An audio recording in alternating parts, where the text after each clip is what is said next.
Olá, Fernando, um ótimo dia a você que acompanha o Primeira Hora.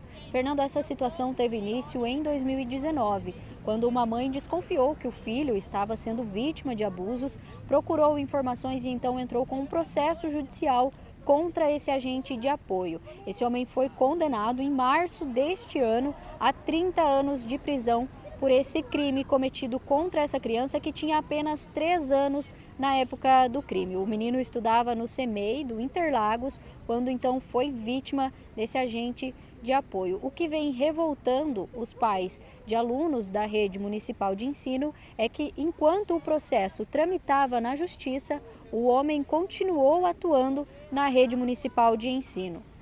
Eu descobri por vários comportamentos, mas inclusive a gente estava vendo uma foto na CEMED onde parecia o réu e o meu filho fez o retrato falado, disse o que acontecia na hora do soninho e através disso eu tomei a primeira medida, né, que foi ir até o CEMEI fazer uma ata e depois ir ao NUCRIA. E a gente está aqui para procurar uma medida, um apoio pela justiça, porque ele está respondendo em liberdade, ele está de tornozeleira eletrônica, vivendo como se nada tivesse acontecendo. Meu filho entrou no CEMEI ano passado, ele tinha 1 ano e pouquinho. E nesse meio termo, o meu filho ele usava fralda ainda, ele não tinha conhecimento lá da parte de baixo dele. E nesse começo do ano ele gostava muito desse professor, sabe? O professor recepcionava ele com beijo, com abraço, com carinho. Ah, o amor do prof, meu querido.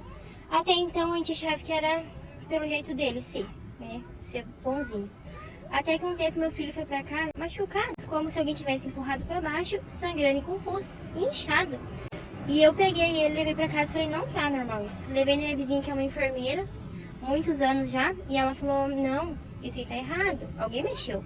O agente de apoio só foi exonerado de suas funções em novembro de 2024, situação que causou ainda mais revolta nos pais. Na quinta-feira, as mães se reuniram junto à Secretaria de Educação para questionar o caso, porque mesmo com tantos relatos, o homem continuou atuando. Segundo a secretária de Educação, o município não podia exonerar o agente de apoio até haver provas contra ele por questões legais. O fato, a partir do momento que chegou até nós, foi ouvido essa mãe em questão e outras mães que vieram procurar a Secretaria de Educação, ouvidos profissionais também do Centro Municipal de Educação Infantil, os documentos já montados em uma CI, encaminhado para a Corregedoria, pedindo a abertura de um processo administrativo. O processo ele tramitou na Corregedoria de 2020. Em 2024, nós tivemos ali a exoneração desse servidor no dia 25/10/2024.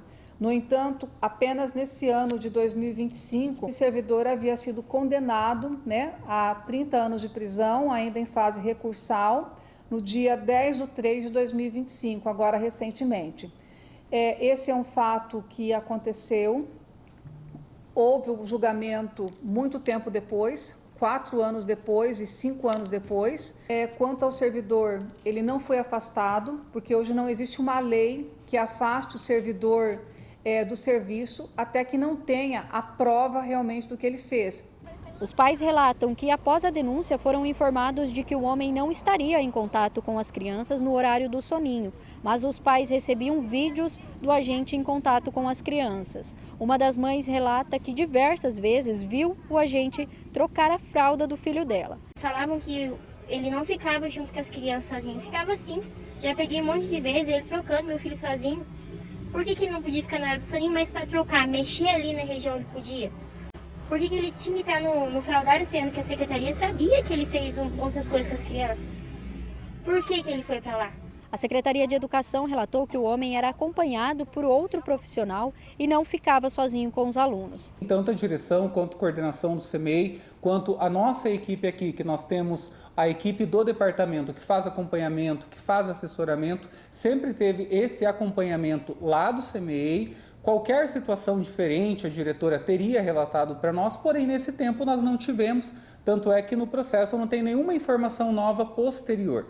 Durante a reunião com os pais, que contou também com a presença de vereadores, ficou definido que a CEMED deve pedir celeridade em relação aos casos que envolvam crianças e que será encaminhado ao Poder Executivo o pedido de elaboração de uma lei municipal que permita o afastamento de qualquer servidor em caso de suspeita de abusos que envolvam crianças. Que a própria Constituição, ela coloca que não tem um afastamento nesses casos. E outra legislação que não tem nada em relação a isso é no Estatuto do Servidor. Nós somos regidos, os servidores públicos, por um Estatuto do Servidor. O nosso Estatuto é lei de 91. Então, ele não tem nada disso, porque naquela época essas questões jamais aconteciam ou não eram publicizadas. Então, para mudar a lei, teria que mudar o Estatuto do Servidor. Ele é municipal, mas ele envolve daí a questão dos sindicatos, dos dois lados que representam a categoria de servidores. A administração deve ter que fazer um estudo minucioso em relação a isso e ter alteração nessa lei. Além disso, Fernando, os pais se reuniram no final desta tarde, começo da noite de quinta-feira, então em frente à prefeitura, em protesto, pedindo por leis mais eficazes em casos que envolvam crianças no nosso município.